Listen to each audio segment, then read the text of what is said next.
Hey everyone, I'm working to hit 1,000 subscribers and I need your help to get there. If you enjoy this content, please hit that subscribe button right now. Things just took a very interesting twist as following the Jays missing out on not only Kyle Tucker, but also Bo Bichette. Multiple new reports have just dropped revealing some huge information surrounding the Jays' next move and their plans from here, but most notably, a huge report from Ben Nicholson-Smith revealing something that nobody saw coming, and it involves a starting pitcher. We're going to break that down as well as discuss multiple other updates, including the truth behind the Jays' offer for Kyle Tucker, and a bunch more you're going to want to stay tuned for on this episode, ladies and gentlemen. Before we get into it, folks, a quick reminder, hit that subscribe button. You guys have been an absolute beast of the support. Yes, the Jays have had a pretty good offseason overall. Disappointing last few days, but we're keeping you up to date every step of the way, no matter what. And let's dive into what I'm talking about. Now, an article dropped from Ben Nicholson-Smith, and it had people on Twitter. It had a lot of Jays fans just not confused necessarily, but very intrigued at what Ben Nicholson-Smith is hinting at here. And he said, at this point in the winter,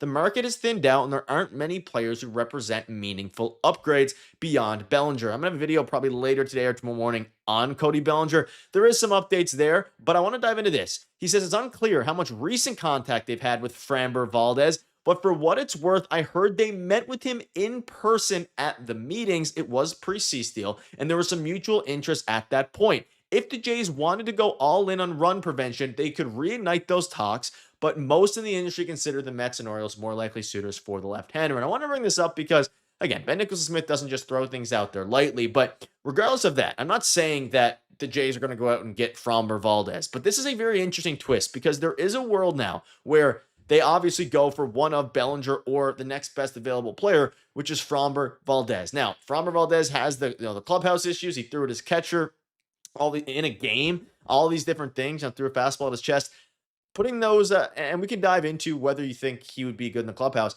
He's a very good pitcher. Does he fit in the clubhouse? I don't know, but Ross Atkins, they could go the opposite route, and they say, okay, screw Kyle Tucker and Bo Bichette. Let's go out and let's get Framber Valdez and then trade from your surplus of, pitchers potentially, or not necessarily trade one of your pitchers. You don't have to do that. You could go with a 6-man rotation and things like that, but you could be then more willing to really just double down on run prevention. And people are, some people are excited about it, but let's dive into what his stats look like before I dive into the projected contract for Framber Valdez, who is a free agent.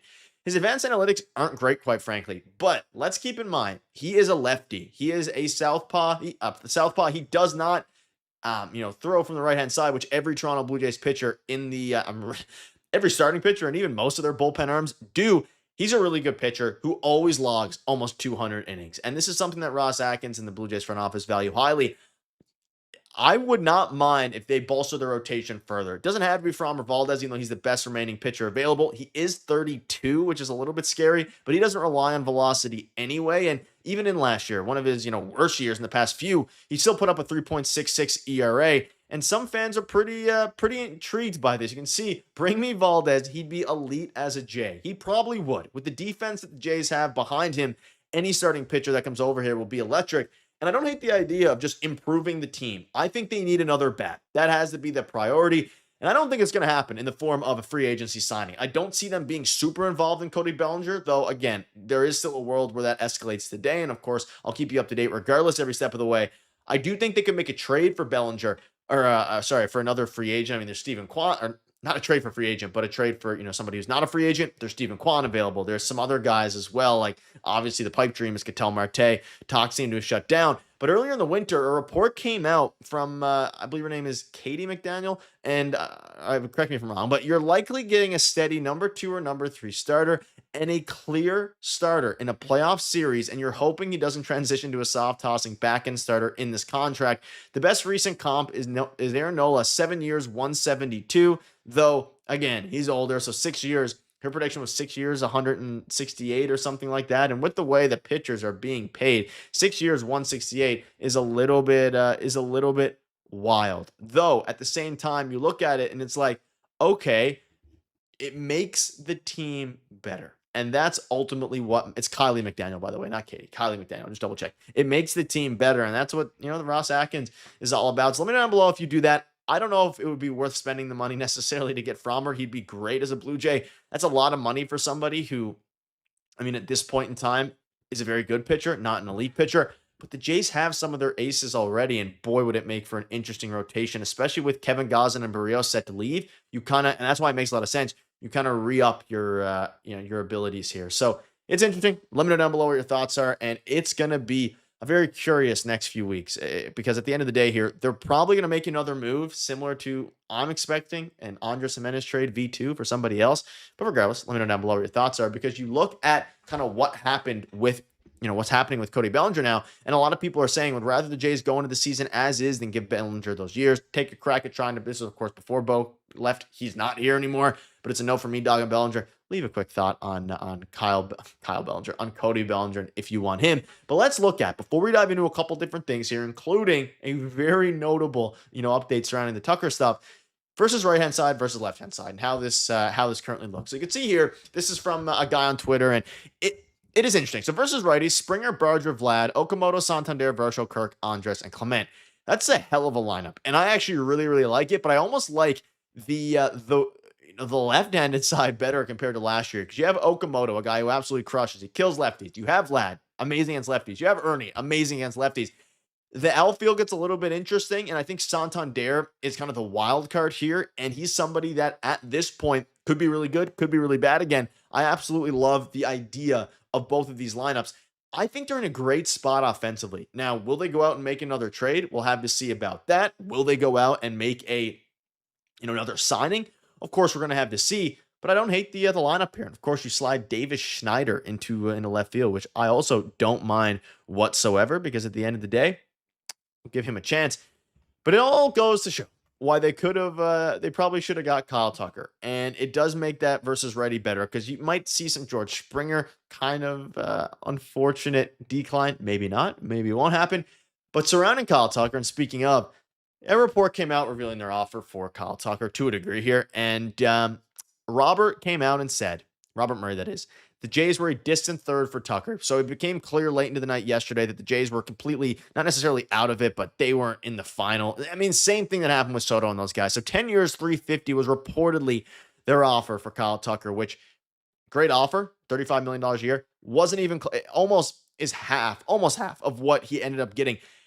The Jays weren't actually in it here. And obviously they were if he wanted a long-term deal, but like when it came to the end, they were a distant third. So maybe that'll make the pain sting a little bit less, because at the end of the day, they weren't going to get Mr. Tucker, unfortunately. And I mean, when I say that, I mean, it's not like he chose last minute to leave the Jays. Of course, they were in until the very end. Every report said so, but he clearly wanted a short-term deal. And I think he wanted that short-term deal because of the ludicrous contracts that were offered to him by the Mets, who actually offered him more present value money, no deferrals, than the Dodgers. But at the end of the day, that is a crazy amount of money to turn down, and he didn't, right? Kyle Tucker didn't, and you barely even got more by going with the long contract with the Jays anyway. And I mean, obviously, it's still like $120 million less, $100 million less. Crazy amount of money. I would love to have $100 million, and I hope I see in my lifetime $100 million. Probably won't. But regardless of that, given the scenario, it makes all the sense in the world. So it's going to be interesting. Teams are checking in on Cody Bellinger. There's rumors about, Lars Nootbaar being traded. Bo Bichette's return is on June 29th. So keep an eye out for that as we approach Canada today. But folks, let me know down below what your thoughts are on all this. Thank you guys for watching. See you later. Things just took a sharp, unexpected turn. The kind of turn that makes you sit up a little straighter and rewind the last 30 seconds just to make sure you heard it right. One moment, the Toronto Blue Jays are licking their wounds after missing out on Kyle Tucker and watching Bo Bichette walk out the door. And the next, the winter air is suddenly thick with rumors, whispers, and a very intriguing name that nobody truly saw coming. This is the sort of plot twist that makes baseball feel less like a sport and more like a long-running drama. And here on the Blue Jays Report, we're right in the middle of it. Before we go any further, let me say this clearly, because it matters. If you enjoy staying ahead of the curve, if you like being plugged into every rumor, every twist, every unexpected possibility surrounding this club, then do yourself a favor and like the video, share it with a fellow Jays fan, and subscribe to the Blue Jays Report. Your support genuinely keeps this conversation alive, and honestly, it's been immense so far. Now, let's rewind slightly, because context is everything. The Blue Jays did not have a quiet off-season. In fact, for long stretches it felt like Toronto were everywhere, circling big names, sniffing around blockbuster moves, and making it very clear that standing still was not an option. Then came the gut punches. Kyle Tucker slipped away, choosing a different path. Bo Bichette's situation reached its inevitable conclusion. And for a brief moment, it felt as though the music had stopped and the Jays were left standing awkwardly without a chair. But baseball front offices do not operate on emotion, at least not publicly. Behind the scenes, plans pivot, whiteboards get erased, and new routes appear almost instantly. That's where things get fascinating, because a report from Ben Nicholson-Smith landed like a pebble in a still pond, sending ripples across Jay's Twitter and beyond. It wasn't loud. It wasn't dramatic. But it was deliberate, and that's what made it so compelling. Nicholson-Smith essentially pointed out that at this stage of the winter, the market has thinned considerably. Meaningful upgrades are rare, and beyond Cody Bellinger, the options are limited. Then came the line that made people pause. The casual mention that the Blue Jays had, at one point, met in person with Framber Valdez. Mutual interest. Early discussions. Nothing explosive on the surface, yet it opened a door that many fans hadn't even considered. Let's be clear here. Nobody is saying Framber Valdez is guaranteed to be a Blue Jay. This isn't a prediction carved in stone. But Ben Nicholson-Smith doesn't casually toss names into the public sphere without reason. He chooses his words carefully, and when he suggests a possibility, it's usually because that possibility exists, however slim it may be. This is where the story takes on a different shape. After missing out on elite bats, the Jays could choose to pivot hard. They could look at the board and say, fine. If we can't win the winter with offense, we'll suffocate teams with run prevention. In that scenario, Framber Valdez suddenly makes sense. A left-handed starter in a rotation dominated by right-handers. A durable arm who eats innings. A pitcher who doesn't rely on pure velocity and therefore may age more gracefully than others. Of course, Valdez is not without baggage. Baseball fans have long memories, and the incidents are well documented. The frustration boiling over. The on-field antics. The questions about clubhouse fit. Those concerns are real, and they shouldn't be brushed aside. Chemistry matters, especially for a team that has already experienced turbulence. Yet talent has a way of making people forget, and Valdez, at his best, is undeniably talented. Even in what was considered a down year by his standards, he still posted a 3.66 ERA. That's the floor, not the ceiling. He consistently pushes towards 200 innings, a metric that the Blue Jays front office values immensely. There is comfort in reliability, and Valdez offers that in abundance. Imagine, for a moment, the Jays doubling down on pitching. Imagine a six-man rotation designed to preserve arms and grind opponents down. Imagine opposing lineups walking into Rogers Center knowing they're about to spend 9 innings fighting for oxygen. It's not flashy, but it's effective, and in October, effectiveness is everything. That said, there's a financial reality to confront. Valdez is 32. He's not a young project. Any deal here would likely be significant, both in years and money. Comparisons have already been drawn to recent contracts, with projections hovering around 6 years and well over $150 million. That's not pocket change. That's a commitment, and it raises a fair question. Is this the best use of resources for a team that still, undeniably, needs another bat? This is where opinions start to split, and that's perfectly fine. Some fans would happily welcome Valdez, trusting the defense behind him to elevate his numbers even further. Others would rather see every remaining dollar funneled towards offense, even if that means exploring trades rather than free agency. Names like Stephen Kwan continue to float around. Pipe dreams like Ketel Marte have faded, but hope, as ever, refuses to die completely. What's interesting is that when you actually look at the projected lineups, there's more to like than some people are willing to admit. Against right-hand pitching, the Jays suddenly look deep, balanced, and quietly dangerous. Springer, Vlad, Okamoto, Santander, Kirk, and company form a lineup that can grind pitchers into dust. Against lefties, the picture isn't as bleak as last season either, especially with Okamoto's ability to punish southpaws.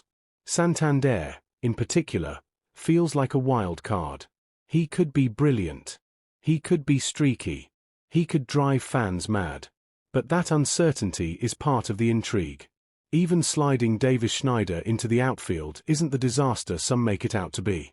It's a calculated risk, and baseball history is full of players who surprised everyone when given the chance. Still, the shadow of Kyle Tucker looms large. It's impossible not to think about how much better this lineup would look with his name penciled in. And yet, new details emerging about that pursuit may help dull the pain slightly. Reports suggest the Jays were a distant third in the Tucker sweepstakes.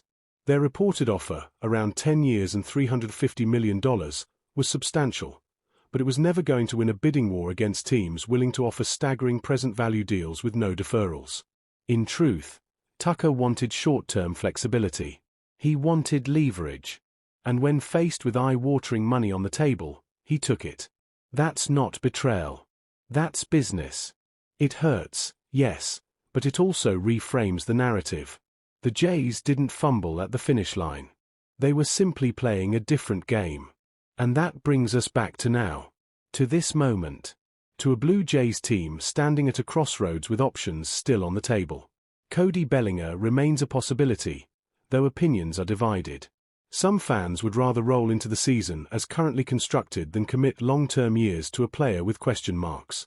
Others see him as the final missing piece. This is why the next few weeks matter so much. Ross Atkins and his front office will not sit idle. Another move is coming, whether it's a trade that catches everyone off guard or a signing that shifts the narrative overnight. Baseball has a funny way of doing that, of turning despair into excitement with a single press release. So as we wait, as the rumor mill churns and speculation runs wild, remember this. The story is not finished. Not even close. And whatever happens next, the Blue Jays report will be here, breaking it down, questioning it, and riding every emotional swing with you. If you've enjoyed this deep dive, don't forget to like the video, share it with a fellow fan, and subscribe to the Blue Jays report. Let me know your thoughts in the comments. Would you go all in on Framber Valdez? Would you pivot elsewhere? The conversation is just getting started, and trust me, the payoff is coming.